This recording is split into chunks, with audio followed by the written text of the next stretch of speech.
नमस्कार दोस्तों, एक बार फिर से आपका स्वागत है एक नई वीडियो में। आज पढ़ेंगे जैन धर्म से रिलेटेड प्रश्न, वन लाइनर रहेंगे। तो एमसीक्यू प्रश्न याद करने से पहले ये वन लाइनर पढ़ लो, दिमाग में ऐसे बैठ जाएंगे। एमसीक्यू करेंगे जब देखते ही आंसर टिक लगाओगे। तो चलो स्टार्ट करते हैं, और चैनल को सब्सक्राइब ज़रूर कर ले। और वीडियो बताए कैसी है, आवाज़ कैसी आ रही है, वीडियो क्वालिटी कैसी है।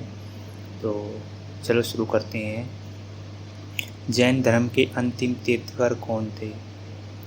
मैं ये नहीं बोल रहा कि इसी प्रश्न में सारे टॉपिक, मतलब ऐसी कोई किताब नहीं है कि सभी प्रश्न एक किताब में आ जाए। जीके बहुत बड़ी है, किसी किताब में एक दो प्रश्न इससे रिलेटेड होते हैं, किसी में कम होते हैं, किसी में ज़्यादा होते हैं। तो चलो शुरू करते हैं।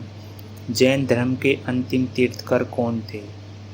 जैन धर्म के अंतिम तीर्थंकर कौन थे? तो महावीर स्वामी।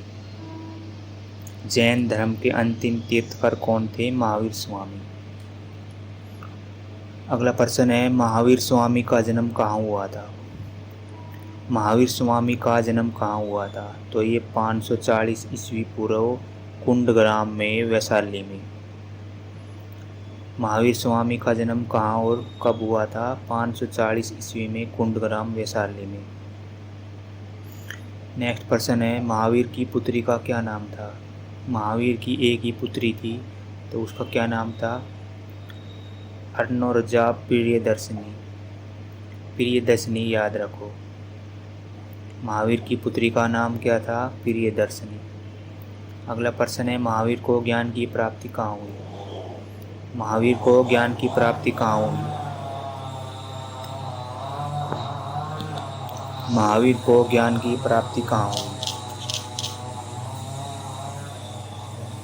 महावीर को ज्ञान की प्राप्ति कहाँ हुई? तो ये जृंभिक के समीप ऋजुपालिका नदी के तट पर साल वृक्ष के नीचे। जृंभिक के समीप ऋजुपालिका नदी के, कौन सी नदी थी? ऋजुपालिका नदी के किनारे पर साल वृक्ष के नीचे महावीर को ज्ञान की प्राप्ति कहाँ हुई? तो जृंभिक के समीप ऋजुपालिका नदी के तट पर साल वृक्ष के नीचे। नेक्स्ट प्रश्न में चलते हैं। महावीर के अनुयायियों को क्या कहा जाता था? महावीर के अनुयायियों को मूलतः क्या कहा जाता था? तो निग्रंथ। महावीर के अनुयायियों को मूलतः क्या कहा जाता था? निग्रंथ। अगला प्रश्न है, प्रथम जैन भिक्षुणी कौन थी? प्रथम जैन भिक्षुणी कौन थी? तो ये चंपा थी। चंपा कौन थी? प्रथम जैन भिक्षुणी थी। नेक्स्ट प्रश्न में चलते हैं। जैन धर्म में किसकी मान्यता नहीं है? जैन धर्म में ईश्वर की मान्यता नहीं है। जैन धर्म में किसकी मान्यता नहीं है? ईश्वर की। अगला प्रश्न है, जैन धर्म में किसकी मान्यता है? जैन धर्म में आत्मा की मान्यता है। और किसकी मान्यता नहीं है? ईश्वर की मान्यता नहीं है। जैन धर्म में किसकी मान्यता है? आत्मा की। नेक्स्ट प्रश्न है, जैन धर्म में अपने आध्यात्मिक विचारों को कहाँ से ग्रहण किया? जैन धर्म ने अपने आध्यात्मिक विचारों को कहाँ से ग्रहण किया? तो ये सांख्य दर्शन। जैन धर्म ने अपने आध्यात्मिक विचारों को कहाँ से ग्रहण किया? सांख्य दर्शन से। नेक्स्ट प्रश्न पे चलते हैं। खजुराहो में जैन मंदिरों का निर्माण किसने करवाया? खजुराहो में जैन मंदिरों का निर्माण किसने करवाया? तो ये चंदेल शासकों ने। चंदेल शासकों ने खजुराहो में जैन मंदिरों का निर्माण करवाया था। अगला प्रश्न है, मथुरा कला का संबंध किस धर्म का प्रसिद्ध केंद्र था? मथुरा कला का संबंध किस धर्म का प्रसिद्ध केंद्र था? तो ये जैन धर्म का।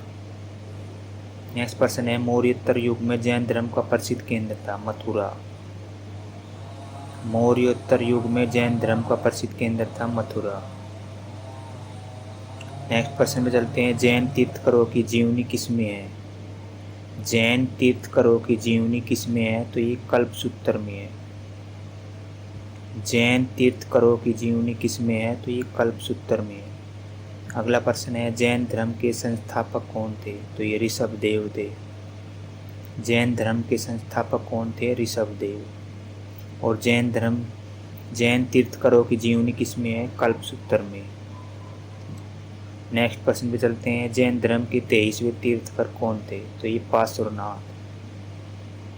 पार्श्वनाथ थे। जैन धर्म के 23वें तीर्थकर थे पार्श्वनाथ। और जैन धर्म के 24वें तीर्थकर थे महावीर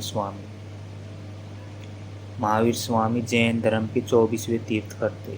23वें तीर्थकर कौन थे? पार्श्वनाथ। और जैन धर्म के संस्थापक थे ऋषभदेव। और जैन तीर्थकरों की जीवनी किसमें है? कल्पसूत्र में। नेक्स्ट प्रश्न चलते हैं। जैन धर्म का वास्तविक संस्थापक माना जाता है। जैन धर्म का वास्तविक संस्थापक माना जाता है तो ये महावीर स्वामी को। जैन धर्म का वास्तविक संस्थापक माना जाता है महावीर स्वामी को। नेक्स्ट प्रश्न पे चलते हैं। महावीर स्वामी के पिता का नाम क्या था? तो सिद्धार्थ था। महावीर स्वामी के पिता का क्या नाम था? सिद्धार्थ। नेक्स्ट प्रश्न पे चलते हैं। महावीर स्वामी की माता का नाम क्या था? त्रिशला। पिता का नाम सिद्धार्थ था। महावीर स्वामी के पिता का नाम सिद्धार्थ और माता का नाम त्रिशला था। महावीर स्वामी के बचपन का नाम वर्धमान था। महावीर स्वामी के बचपन का नाम वर्धमान। अगले प्रश्न चलते हैं। महावीर स्वामी के पिता किस कुल के सरदार थे? तो ये जात्रक कुल थे। जात्रक कुल। महावीर स्वामी के पिता किस कुल के सरदार थे? जात्रक कुल। अगला प्रश्न पे चलते हैं। महावीर स्वामी की पत्नी का क्या नाम था? यशोदा। महावीर स्वामी की पत्नी का क्या नाम था? तो यह था यशोदा। महावीर स्वामी की पत्नी का नाम यशोदा था। महावीर स्वामी की बचपन का नाम वर्धमान। महावीर स्वामी के पिता का नाम सिद्धार्थ और माता का नाम त्रिशला था। और महावीर स्वामी के पिता किस कुल के सरदार थे? जात्रक कुल के। अगला प्रश्न। महावीर स्वामी ने अपने उपदेश किस भाषा में दिए थे? तो प्राकृत। महावीर स्वामी ने अपने उपदेश किस भाषा में दिए थे? प्राकृत, अर्धमागधी। अगला प्रश्न है। पहली जैन सभा कहाँ पर हुई थी? पहली जैन सभा पाटलिपुत्र में 300 ईस्वी पूर्व में। पहली जैन सभा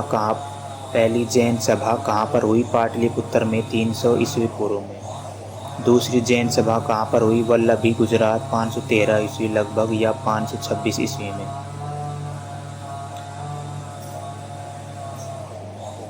महावीर स्वामी की मृत्यु कब और कहाँ पर हुई? महावीर स्वामी की मृत्यु 468 ईस्वी पूर्व पावापुरी में, बिहार में।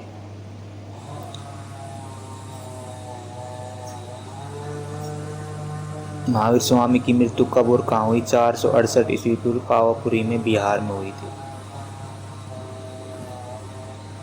पहली जैन सभा कहाँ पर हुई? पाटलिपुत्र में 300 ईस्वी पूर्व। दूसरी जैन सभा वल्लभी, गुजरात में 513 लगभग या 526 ईस्वी में। महावीर स्वामी ने अपने उपदेश किस भाषा में दिए? प्राकृतिक भाषा में। महावीर स्वामी की पत्नी का नाम यशोदा। अगले प्रश्न पे चलते हैं। जैन धर्म किन दो भागों में बटा? जैन धर्म श्वेतांबर और दिगंबर में बटा था। जैन धर्म किन दो भागों में बटा? श्वेतांबर व दिगंबर। श्वेतांबर में क्या था? सफ़ेद कपड़े पहनते थे और दिगंबर में कपड़े नहीं पहनते थे। जैन धर्म दो भागों में बटा था, श्वेतांबर और दिगंबर। श्वेतांबर इसमें दिख ही रहा है, श्वेतांबर में सफ़ेद कपड़े पहनते थे और दिगंबर में कपड़े नहीं पहनते थे। तो धन्यवाद दोस्तों, वीडियो कैसी लगी कमेंट करके ज़रूर बताना और चैनल को सब्सक्राइब ज़रूर करना। और बाकी की वीडियो भी देखो, इसमें जैन धर्म से रिलेटेड पर्सन बताए थे। ये नहीं है कि जैन धर्म के सभी पर्सन इसमें आ गए, पर्सन तो बहुत भी होते हैं, लेकिन जो वीडियो है फ़िलहाल यही याद कर लो। बाकी और नई नई वीडियो आती रहेगी, नई नई क्वेश्चन आते रहेंगे। वन लाइनर की वीडियो देखना बहुत है, वन लाइनर वीडियो देखना है ना, बहुत महत्वपूर्ण है। एक तो में MCQ पढ़ना, उसमें क्या है MCQ में इतने जल्दी रटे नहीं जाते, मतलब याद नहीं होते। पहले वन लाइनर पढ़ो, उसके बाद MCQ पढ़ो कोई भी बुक की। तो धन्यवाद दोस्तों, चैनल को सब्सक्राइब जरूर